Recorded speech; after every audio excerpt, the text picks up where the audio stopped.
السلام عليكم ورحمة الله وبركاته، الدكتور شمس حامد في حلقة جديدة من حلقات ميديكال تيبس. إن شاء الله هاتكلم عن موضوع مهم للغاية وهو الأرق أو اسمه بالإنجليزي insomnia.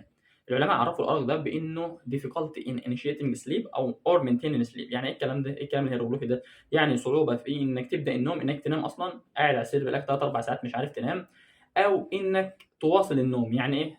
نمت ساعة وصحيت، ده اسمه الأرق. طب إيه هي أسبابه؟ قال لك ليه 3 أسباب معروفين.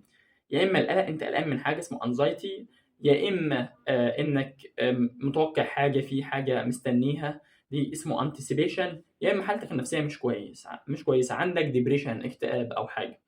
طيب إزاي أعالج الأرق ده؟ أول حاجة إنك تعالجها حاجة اسمها poor sleep hygiene. يعني إيه poor sleep hygiene؟ يعني للأسف كده، يعني مثلًا مكان نومك مش نضيف، مش كويس، حاول إنك تنضف مكان نومك. طيب الحاجة التانية تعمل لنفسك جدول نوم. يعني مش كل يوم تنام لي بميعاد مختلف، النهارده نايم الساعة 12، بكرة نايم بعد الفجر، بعده نايم الصبح، ده من الحاجات اللي بتسبب الأرق. طيب إيه تاني؟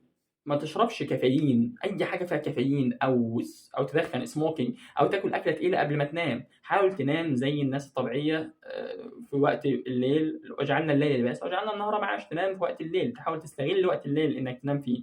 حاجة تانية إنك هتعمل حاجة اسمها avoid naps. يعني إيه؟ يعني طول النهار مش كل شوية تنام لي ساعة، تنام لي ساعتين، هتيجي بالليل مش هتعرف تنام. الخطوات دي لو اتبعناها مش هنعاني من الأرق ده تاني. وشكرًا جزيلًا لحضراتكم.